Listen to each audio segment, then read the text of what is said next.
All right, let us begin. As always, if you come late, we have extra here. At the end of the teaching, you can grab a to-go container and take it with you. And again, welcome. If this is your first time, we do this every week. This is the first one of our new year, 2019. We've been going since forever. But it's completely free. We ask that you just come and leave a tip, and the tip goes to the ladies in the back that fix the food for us as a thank you to them. So welcome. I hope you had a great holiday. Holidays are great for some people and they're miserable for other people, and that's okay. We're just glad you're back and the year has started. My cough is slowly subsiding that I've had for about a month, so hopefully I'll be able to speak clearly on what we're going to be looking at, which is today we're starting a whole new epic in human history, right? We've spent 6 years in the Torah, Genesis, Exodus, Leviticus, Numbers, Deuteronomy. We've journeyed through those books together. Moses is dead. That's how Joshua 1 begins. Moses is dead. The entire era of the patriarchs, the Exodus, and the wilderness is over. And now we're transitioning into this year into the book of Joshua, the next part. Joshua, in the Greek division of the Bible, when it was translated into Greek, they divided Joshua as the first of the historical books. So Joshua, Judges, Ruth, 1st and 2nd Kings, 1st and 2nd Chronicles, 1st and 2nd Samuel, those kind of books, they're the history books. They tell the history of Israel after they got into the land that became known as the land of Israel. In the Hebrew breakdown of the books, Joshua is the first of the prophets. He's the former prophets. So Joshua, Samuel, Elijah, these are all the former prophets. And then the later prophets are the ones that we know of as the prophets, Isaiah, Jeremiah, Ezekiel. So either way, regardless of whether you're following the Hebrew delineation of the Bible books or the Greek delineation of the Bible books, it's the same material and it's the same concept, which is this is a transition book. Joshua's transitioning out of Torah into what does it mean to live out Torah now. You know, Torah means teaching. It comes from the word yara, which means to point, because Torah was to point the way that people should live, and it was to point the people to God. So we've been in Torah for 5 years, and now we're going to see what the implications of keeping that Torah in the land are going to be like the first part of this year. We'll probably get through Joshua, hopefully by around the summer.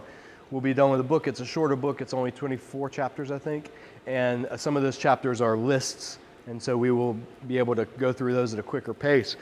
But to get you oriented to the book, and those of people that are following along on the podcast and the YouTube channel, is we want to, again, set the scene, because the worst thing you can do with the book of Joshua is just pick it up and start reading it with no understanding of the context. It's better for you not to read the book at all than to read it without an understanding of what came before.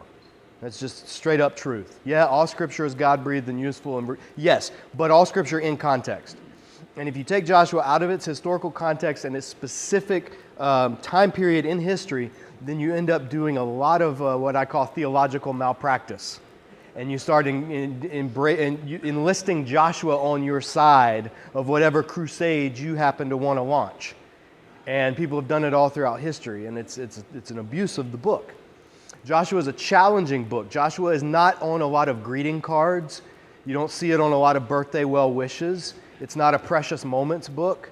Joshua is a very dark book at times. It's a very violent book. It's a seemingly sinful book to a lot of people. And there's things that happen in Joshua that make the reader go, whoa, wait a minute, how is this kosher? Because it seems to fly in the face of a lot of what we've just spent the last 5 years learning about. So Joshua is a challenging book, and we're going to, like we do every week at this Bible study, we're going to rush headlong into it. We're not going to avoid it. We're not going to skip any chapters that are boring or weird or dull or gross. But we're going to do it in its context, and that context is the covenant that God made with Abraham. God made a covenant. Now, you guys won't be able to see this in the back, but this is a teaching graphic that I use to show that, and the people on the camera can see it. But God, in Genesis, God created the nations. And then Genesis tells the story of how God and the nations became separate. because of sinfulness and rebellion. And so God then said, I'm going to choose I'm going to hatch a rescue plan to redeem the world, and I'm going to do it through the seed of the woman. I'm going to do it through, this is Genesis 3. It's going to come through a human being that the rescue of the world will take place. And that human being, Genesis chapter 3, will one day crush the head of the serpent. The one who's ultimately responsible for leading humanity astray will be destroyed by a human, the seed of the woman. And that word seed we've talked about for years. Seed is translated as offspring, descendant. Sometimes it's a literal seed. Sometimes it's the word for semen and sexual contents. It's the word that means what comes forth from and what brings new life.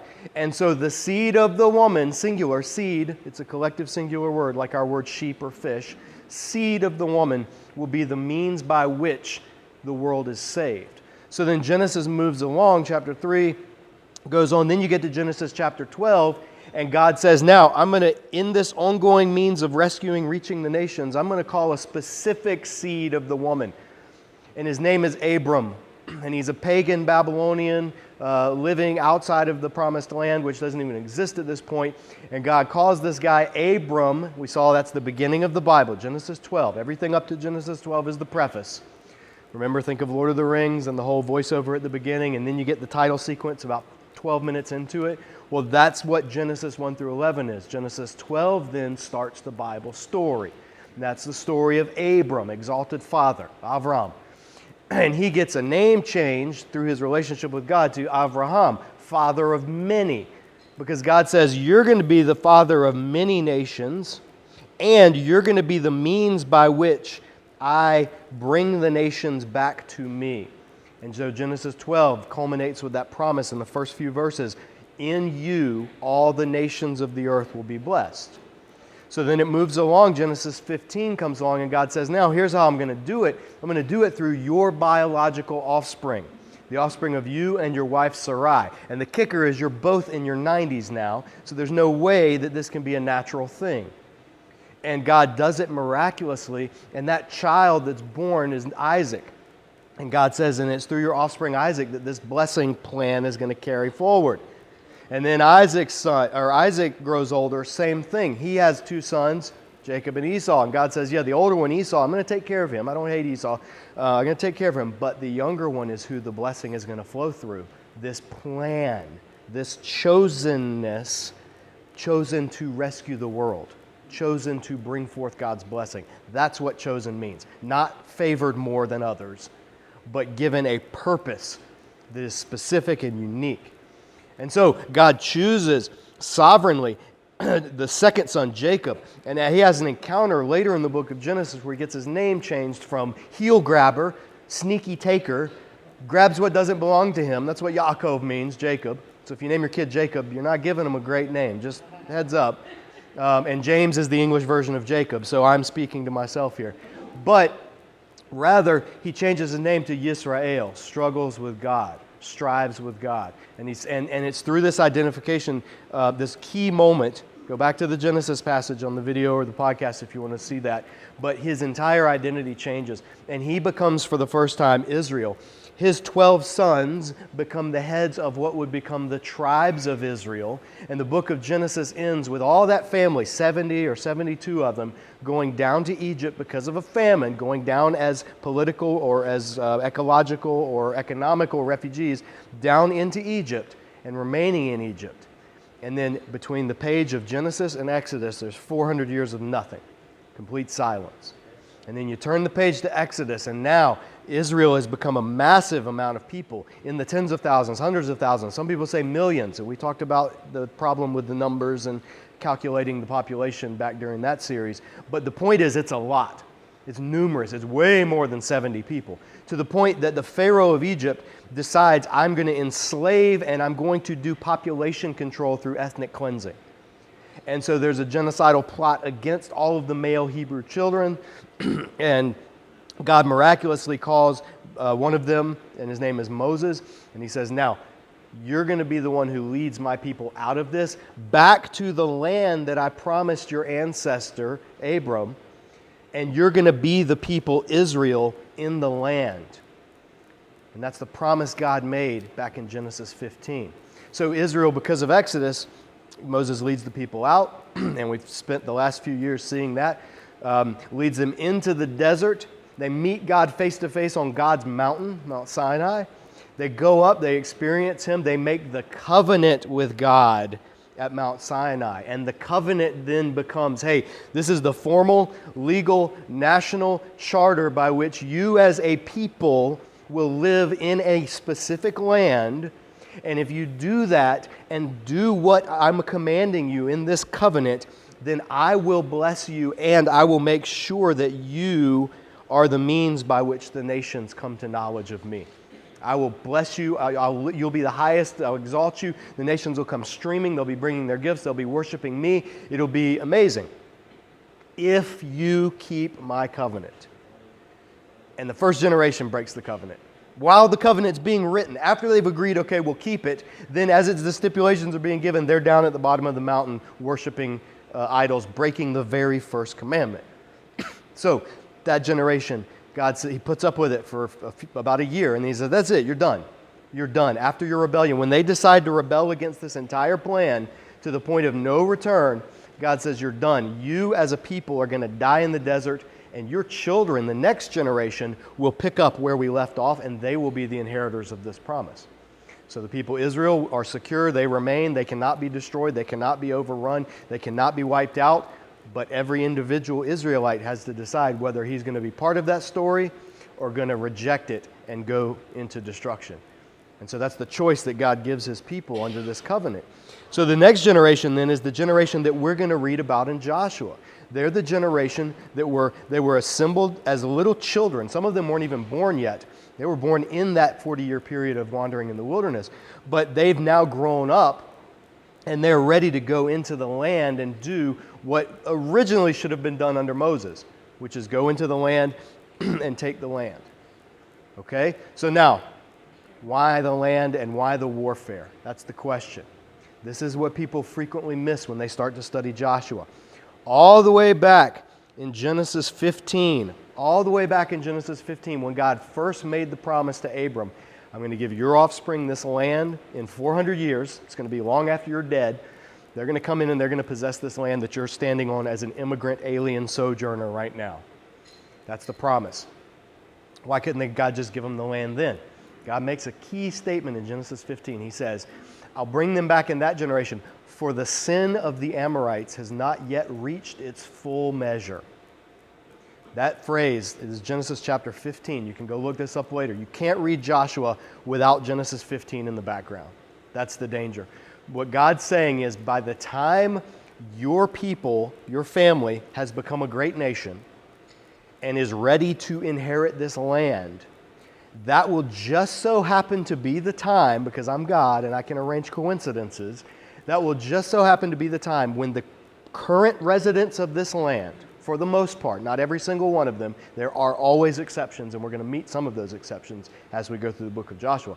But for the most part, the inhabitants of this land, the specific peoples of Canaan, will have become so depraved and so corrupt and so violent and so evil and so dead set against me as God that it will be time for them to experience judgment, and you're going to be that judgment. That's the plan.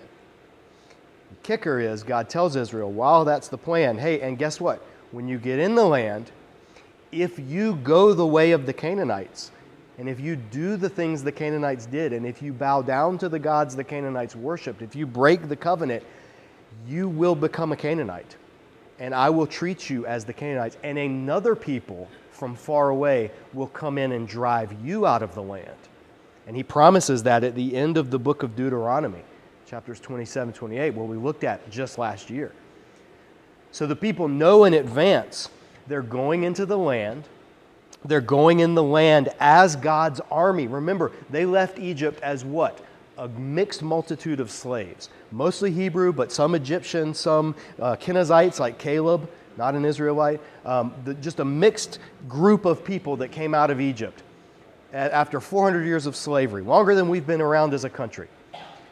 And then God takes them into the desert and He forms them into an army And it's an army centered not around a human general or a human king, but around his presence in their midst. So the, the symbol of that, remember, Israel was camped around Mount Sinai. Mount Sinai had borders that nobody, people could get only certain distance to before God said, back off. This is holy ground and you're profane, stand where you are. But then a few people who were ritually clean, who God chose and gave methods of purification, could come a little closer up the mountain.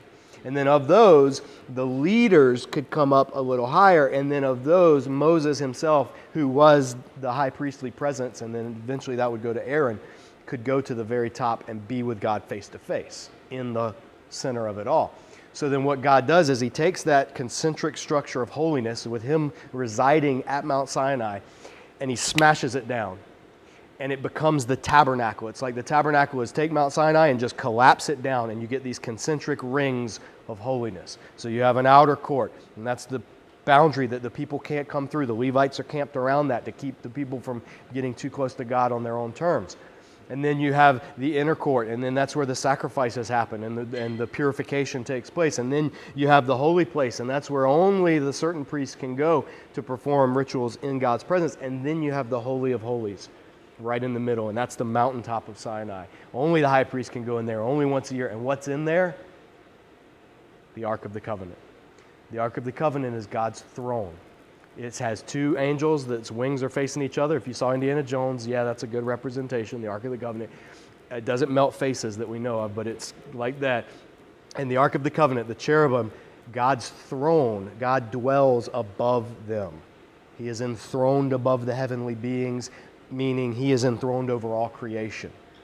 So all the symbolism, and those of you that did the Exodus and Leviticus study with us, we looked at all of that symbolism.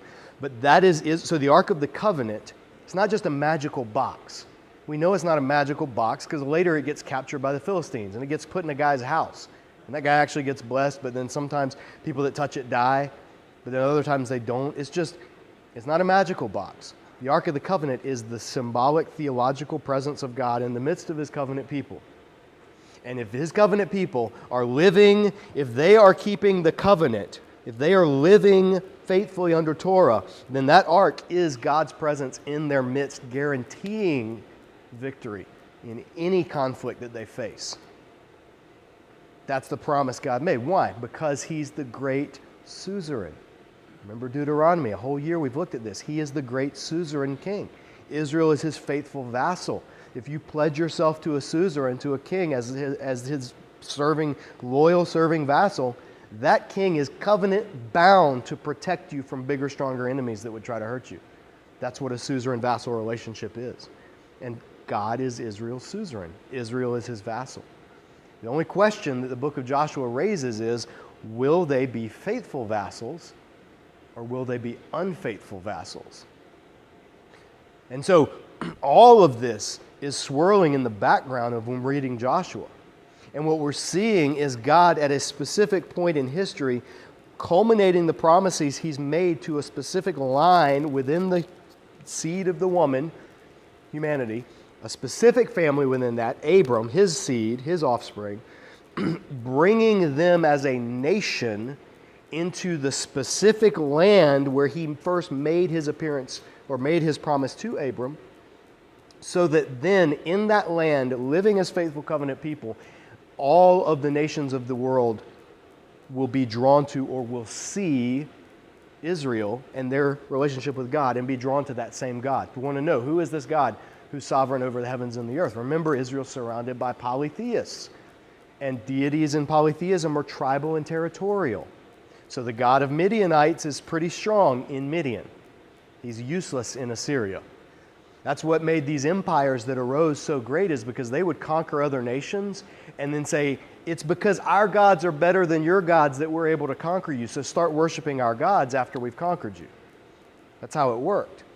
And then another nation with bigger, stronger gods would rise up and destroy, and then they'd say, no, our gods are stronger. Our gods laugh at your gods. And it's war in the earthly realm was seen as cosmic conflict being played out. And so in that context steps Yahweh, the God of Israel, saying, okay, nations, do you want to see what it's really all about? Do you want to see the real deal?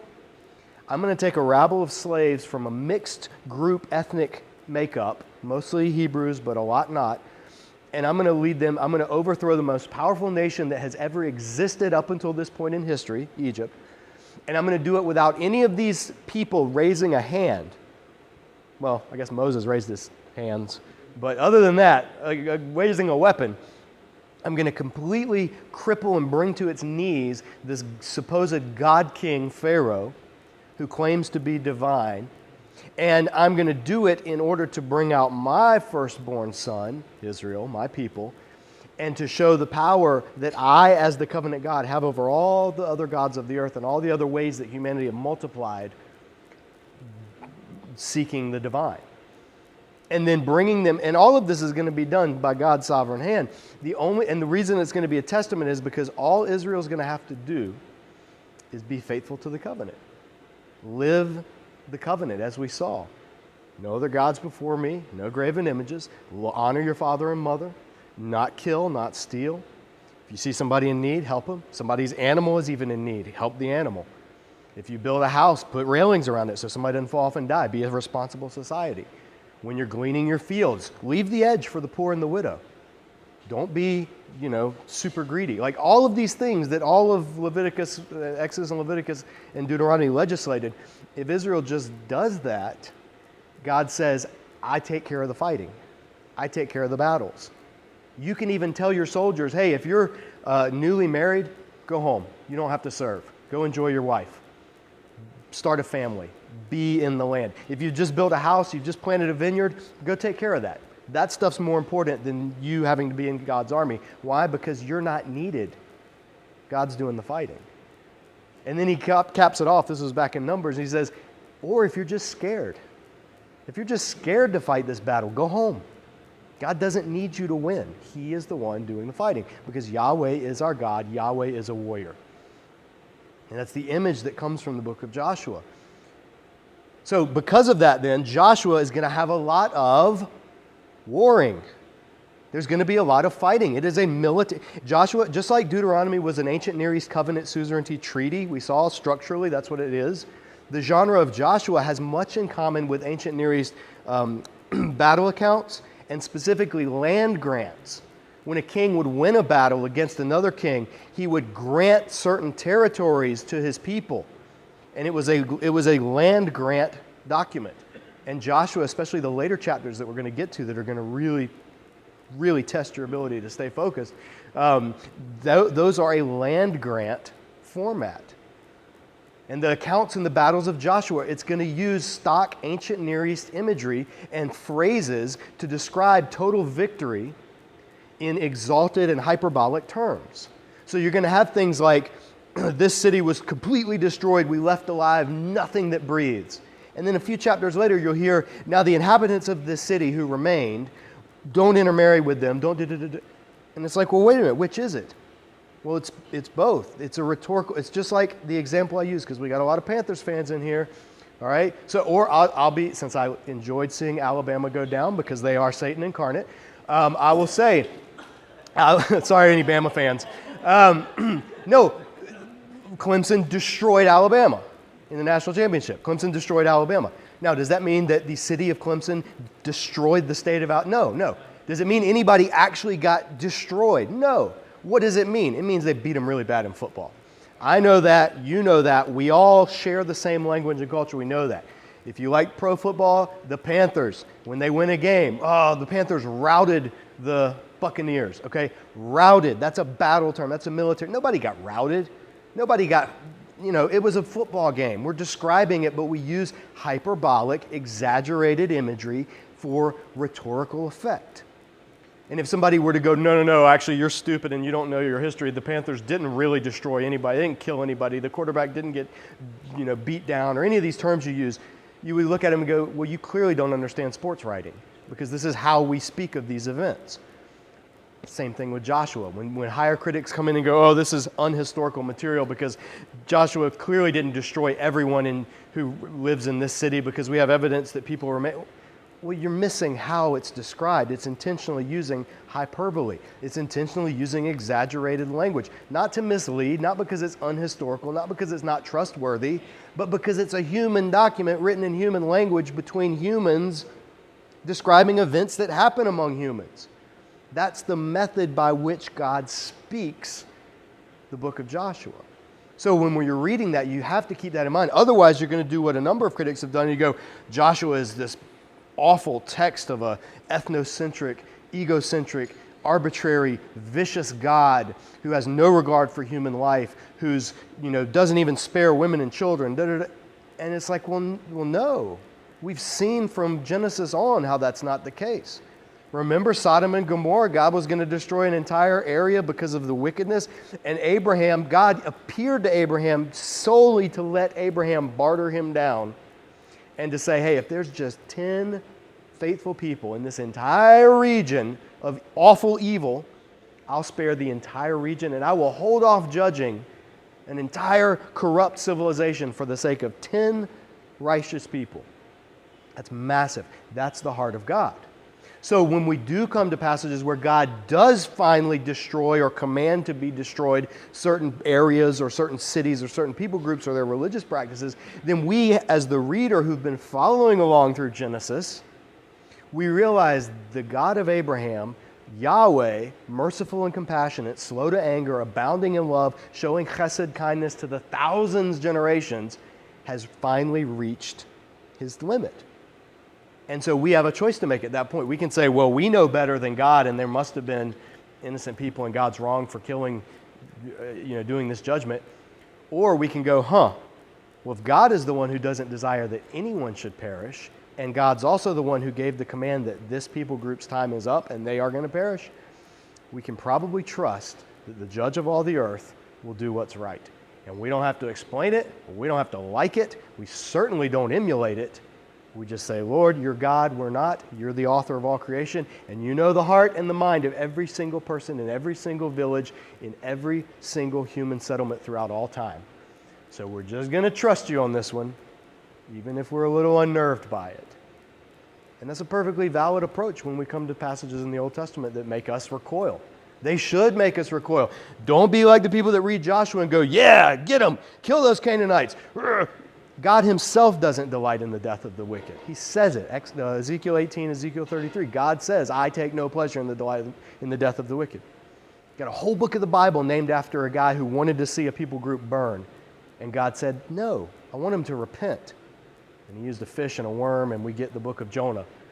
But that's the character of God. So when you're reading Joshua, which we're going to start next week, actually the text itself, keep in mind all of the background. Keep in mind all of the cultural milieu as you're reading. Otherwise, you're going to do what people have done throughout history and read the text, and you're going to misread it. You're going to come away with a false idea of God, or even worse, a false idea of what God wants us to do. And you'll have things like the Puritans using Joshua passages to encourage colonial settlers to kill and destroy Indian villages, preaching to them saying, yes, these are the new Canaanites, you're the Israelites, go wipe out these whoever, Cherokee or whatever. Or you get other groups enlisting it, Joshua, as if God's on their side, or as if Joshua speaks to anything other than that single generation of Israel's history where he was specifically judging these specific peoples. Not carte blanche to just God's on our side no matter what. So you've got to keep that in mind, and that's the reason that I'm harping on it so much in this first session, because we're going to get into it next week. But things are going to get interesting, and they're going to be fun. So come back next week, bring a friend, tell your coworkers, subscribe on YouTube, podcast, whatever, and let's keep this thing going. Have a great week, guys.